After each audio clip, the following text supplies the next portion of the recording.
Bonjour et bienvenue dans Voir le monde autrement, votre rendez-vous hebdomadaire pour comprendre l'actualité mondiale avec clarté, sans parti pris.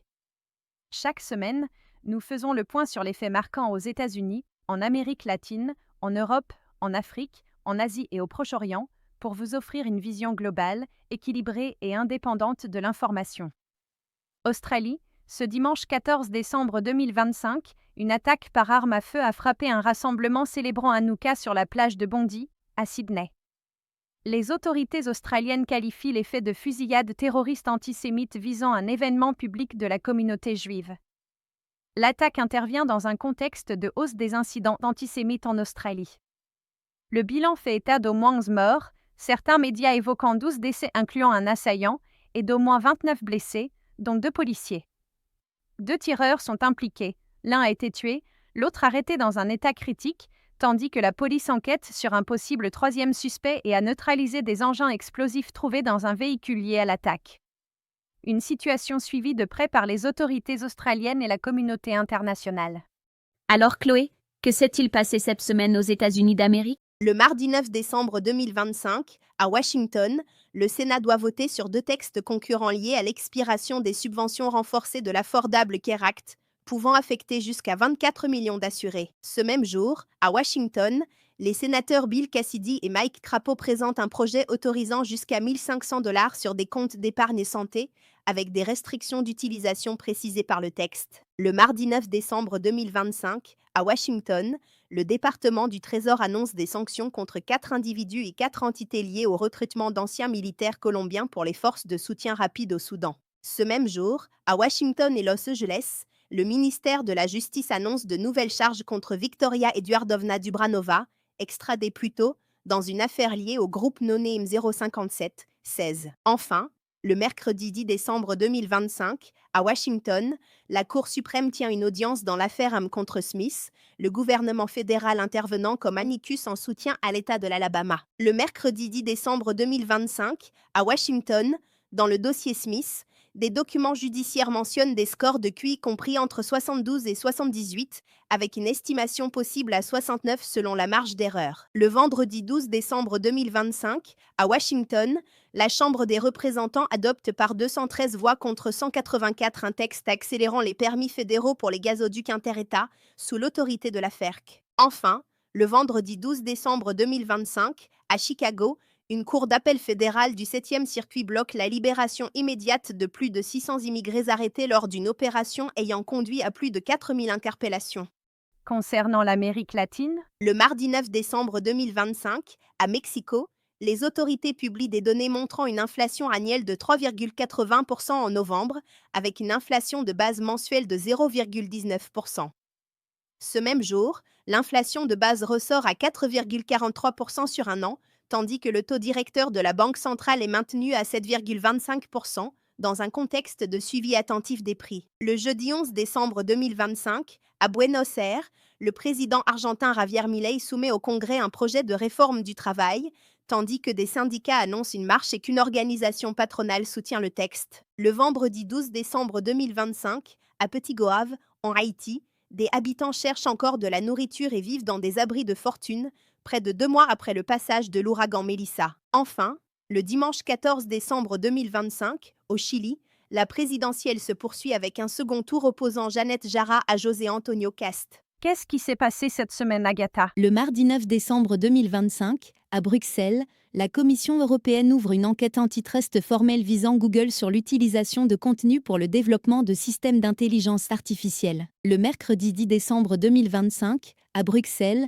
le Conseil et le Parlement européen concluent un accord politique provisoire fixant un objectif de réduction des émissions de 90% d'ici 2040, avec un report de l'ETS2 à 2028. Le vendredi 12 décembre 2025, à Bruxelles, les États membres de l'Union européenne s'accordent pour geler sans limite de durée environ 210 milliards d'euros d'avoirs russes détenus en Europe. Ce même jour, à Bruxelles, ce mécanisme permet de lever un obstacle juridique à un prêt européen pouvant atteindre 165 milliards d'euros en faveur de l'Ukraine. Enfin, le vendredi 12 décembre 2025, entre Paris et Bruxelles, un responsable français indique que des discussions sont en cours entre l'Ukraine, les États-Unis et des Européens pour harmoniser une position sur une initiative de paix. Le vendredi 12 décembre 2025, en soirée à Bratislava, le Parlement slovaque adopte des révisions sur la protection des lanceurs d'alerte et le statut de témoin. Enfin, le vendredi 12 décembre 2025, à Bruxelles, Universal Music Group soumet des engagements à la Commission européenne dans le cadre du rachat de Downtown Music pour 775 millions de dollars. Et en Afrique, Mia, quelle nouvelle marquante? Le mardi 9 décembre 2025, en Afrique du Sud, la direction de l'ANC reconnaît la nécessité de réformes internes pour tenter de regagner la confiance de l'électorat. Le mardi 9 décembre 2025, à Kinshasa et dans le Katanga, les autorités congolaises autorisent Blancor à exporter une première cargaison de cobalt avec une redevance fixée à 10%. Ce même jour, à Abidjan, la Haute Autorité pour la bonne gouvernance organise un atelier avec 2 ministères dans le cadre du programme anticorruption 2025-2028. Le mercredi 10 décembre 2025, à Abidjan, la Commission électorale indépendante publie la liste définitive des candidats aux législatives du 27 décembre après une réunion de sensibilisation judiciaire. Ce même jour, à Uvira, dans l'est de la RDC, les rebelles du M23 entrent dans la ville, tandis que plus de 30 000 réfugiés congolais sont enregistrés au Burundi en 3 jours. Le mercredi 10 décembre 2025, au Mali, les autorités sanitaires confirment 5 cas de Mpox, dont un décès, après la reclassification d'un premier cas initial. Le jeudi 11 décembre 2025, à Dakar, les prêts à court terme du Sénégal s'échangent à fort rabais sur les marchés, tandis que le programme du FMI de 1,8 milliard de dollars reste suspendu. Enfin, le vendredi 12 décembre 2025, en Afrique du Sud, le gouvernement autorise des equity équivalents pour les opérateurs télécoms étrangers